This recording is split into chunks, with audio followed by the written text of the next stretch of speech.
Today, we've got Ben Lai, and some of you might know who Ben is, solving one lever, right? If pipeline is the constraint, nothing else matters. People will often say to me, I just need more leads. Now, if you don't have leads, that's absolutely true. But if you do, then we need to start looking further down the pipe. Today, Ben's going to talk about how to book sales appointments on LinkedIn that prospects will actually thank you for. So he doesn't need further introduction because he's going to do his own brilliant job. But for those who don't know Ben, I've known him for a number of years now, and I think he's an expert in this space. Ben, let's flick over to you. Fantastic. Thank you, David. Let me ask you this. Do I win the award for the longest possible title for a webinar topic? How to book sales appointments on LinkedIn that prospects will actually thank you for. This is not an exaggeration. I will show you afterwards some real examples of people sending me thank you messages for selling to them. But before I go into that, I just did want to share a little bit about myself. This is my lovely family, my wife and my 3 children. And yes, I do wear my brand colors on my days off sometimes. I try to make a bit of distinction, but just so happens that day. Just to share a little bit about my personality, I am actually a natural introvert. I started my career in nursing, and when I went into the sales profession, I actually wanted to bring in my care factor and my authentic self to the profession. I thought that when I was going into this profession, that I would lose out to all of the unethical providers out there and the other salespeople, the ones who are willing to have that dog eat dog mentality and the ones that willing to lie, cheat, and steal their way to success. I was very pleasantly surprised to find out that my adherence to telling the truth and being myself was actually my greatest strength. And people were drawn to that and they trusted me, and I was able to get my sales results from that authenticity and that adherence to ethics. My encouragement to any of you out there is that if you identify as an introvert, or if you feel like doing the right thing is going to cost you, maybe it will in the short term for some projects, but in the long term, if you're looking to build a career and a long-lasting business, I want to encourage you that you don't have to resort to any of those dodgy tactics. In fact, that is the wrong way to go about it. And the same absolutely applies to LinkedIn outreach. So here's a typical thing that you will see when receiving messages or sending messages on LinkedIn to try to book sales appointments. Here's what not to do. Hi, Ben. We at ABC Company are the best web developers in Australia. We have built lots of great websites. Can we build you a website? We see this all the time. It's so annoying, isn't it? So from just this one negative example, we can actually draw out a few lessons on what not to do. So number 1, we need to come across as not the same, as in, oh, this again. Oh my goodness. Next one, we don't want to be irrelevant. I don't need a new website right now, so me receiving this message is irrelevant. It's spam. Why am I receiving this? Why are you sending it to everybody and including me? It's annoying. And the final thing is that it's self-focused. Another one of these are trying to take money from my pocket. So we want to avoid all of these things when we're sending out messages to people on LinkedIn. So instead, you try this. Hi, Ben. How are you? I'm okay. How about you? What do you want? What do you want? Just tell me what you want, right? I'm not here, this is not a dating platform, right? This is a professional platform. I'm not here just to strike up conversations about how's business or how are you. So we need to strike the balance between being relational, but being commercial at the same time. Being a commercial platform, people expect commercial messages. But as I said before, it needs to be original, it needs to be relevant, and we need to be others-centric. So here's where we get the frustration. When we send out these messages, we get no reply. We get negative replies. And that's the worst one of all, by the way. I'll share something with you. I'm a bit of a people pleaser. I literally lose sleep when I know I've upset someone. So anybody relate to that, right? The people pleasers in the room? Don't raise your hand too high, otherwise everyone will know who to take advantage of. So negative replies is really, it just stuffs up your day when you receive those. But overall, the most frustrating thing of all is just not seeing any results at all. So you're sending messages, nobody's replying, you have no sales pipeline, you've wasted your time and efforts. And so here's the thing I want you to take home from today. When it comes to any marketing copy, when it comes to any advertising, if you're doing Facebook advertising, if you're sending out emails, if you're sending out LinkedIn messages, here's the thing. People don't actually hate all cold direct messages. They just hate the ones that are irrelevant and really pushy, right? So let me give you an example. I once received a cold email from someone overseas, and it said, "Hey, Ben, I understand that you are a sales coach, and that as a sales coach, you may be thinking about scaling your business, and we have built a solution just for your type of business to scale sales training businesses."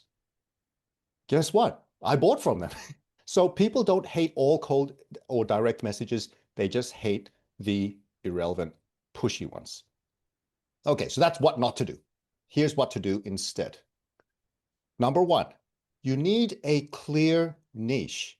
You need to be very specific about who you are targeting. So whenever I ask clients or prospects this question, here's what they usually say. "Oh yeah, I help medium-sized businesses." That's not niche. That's virtually more than a third of the entire market. So clarity in your niche is very important. For me specifically, I work best with introverted small business owners. It's niche, but it's not too niche that I'm eliminating everybody. I still have a captive audience there. The next thing is to have tailored messages for that niche. So once you are very clear about who it is you want to target, this allows you to think in their world. What are the problems that they typically face? So for me personally, as a fellow introverted business owner, I know that that fellow introverts don't want to be pushy. They don't want to be manipulative. They feel nervous about selling. And so I can tailor these messages in my copy so that people can identify with those particular traits. The final thing is to offer value upfront. This is probably the biggest of the three, probably relevance and value. Those two things are the cornerstones for this whole thing.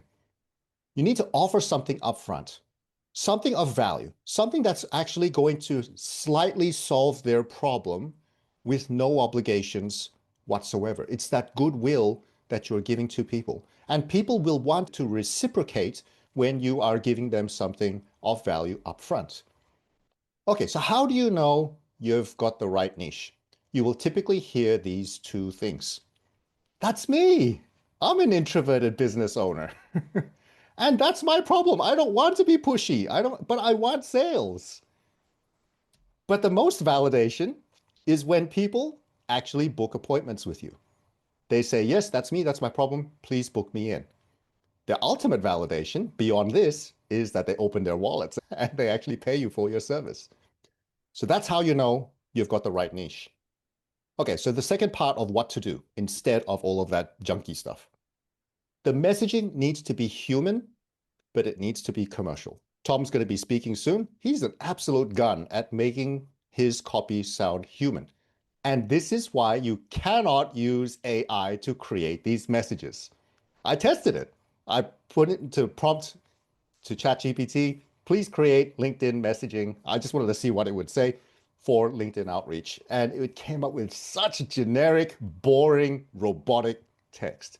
You cannot use AI for this unless you've got the strategy and you program the humanness into the AI.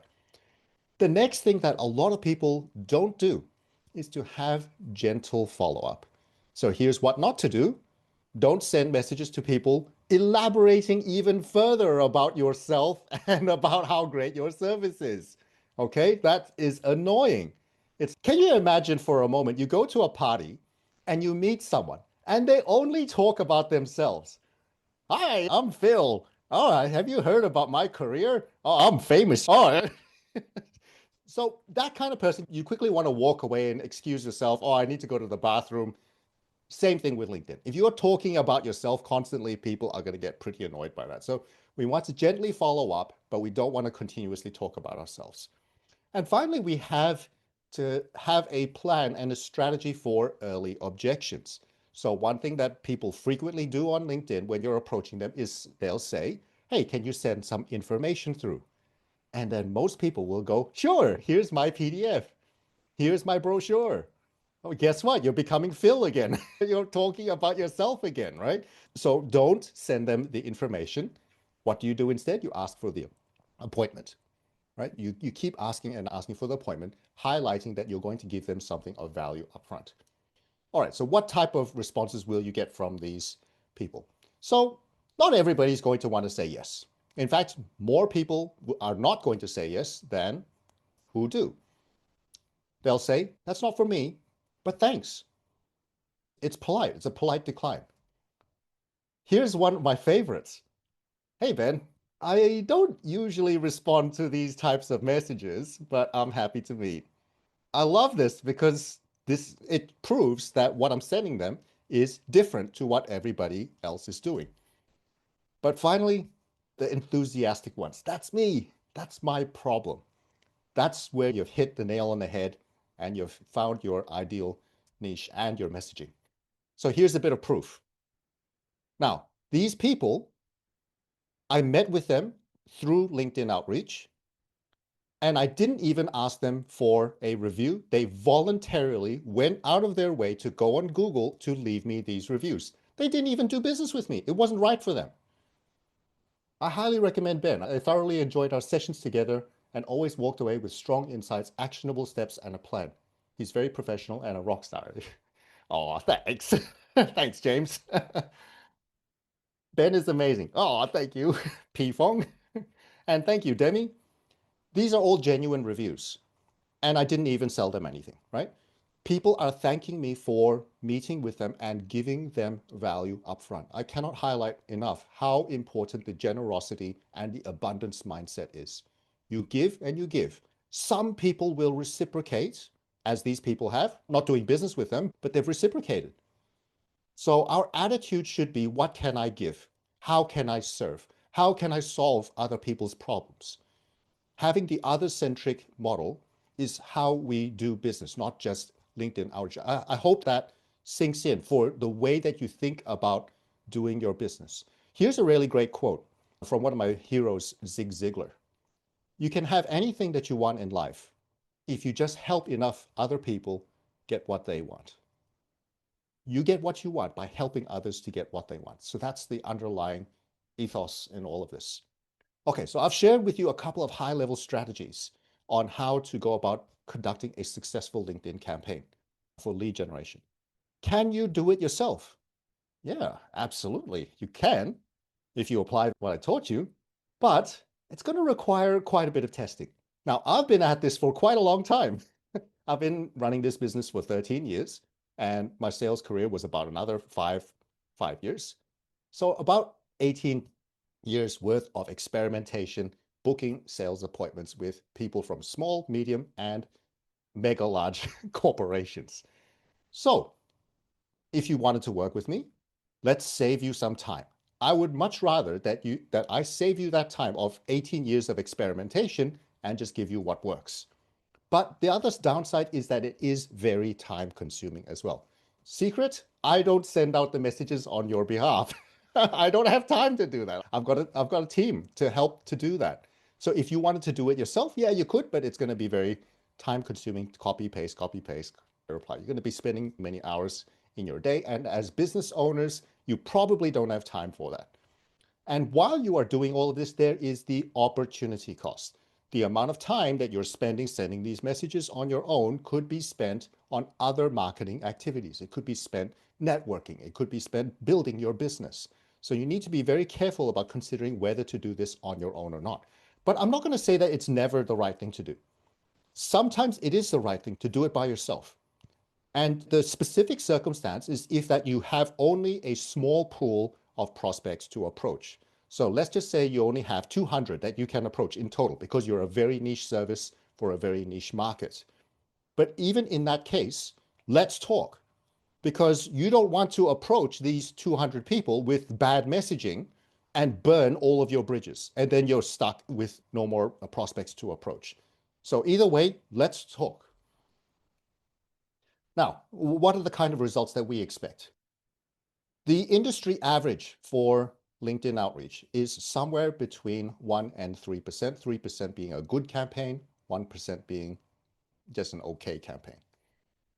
Our worst campaigns, on average, are at 3%, and on the higher end, around 6%. So you can see that what we're doing is different to what everybody else is doing, right? There are always going to be outliers, but these are our averages. What do we deliver? We help with the go-to-market strategy.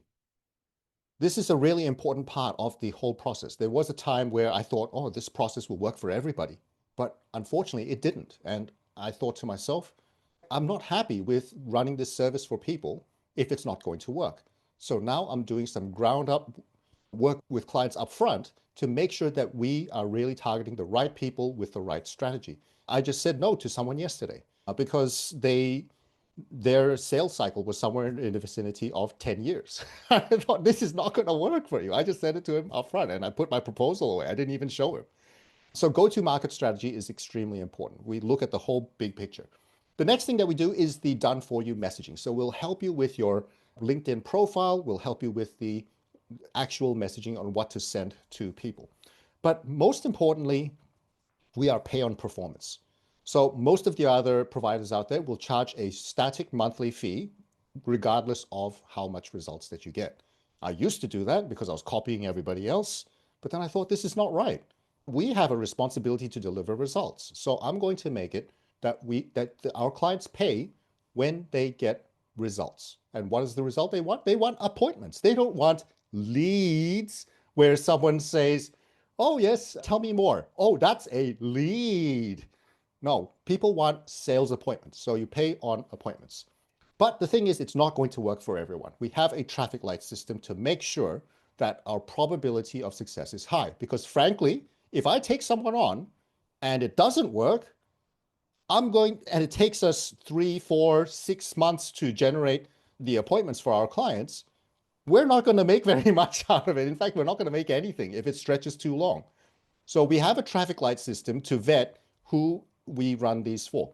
The most reliable factor is an established market, right? So if you have a very niche service with no competitors, that's good, but it's also risky because you have to ask yourself, why aren't there competitors? Because people will follow where the money goes. If you have competitors, or better yet, if you have past clients, then you know that people are willing to pay for your service. So that's the first thing that we look at. The next thing is that we make sure that your ideal clients are hanging out on LinkedIn. Because if there's not enough volume of people on LinkedIn that you can target, then the personalized DIY approach is probably the best. And the final thing is that you need to have a high ticket offer.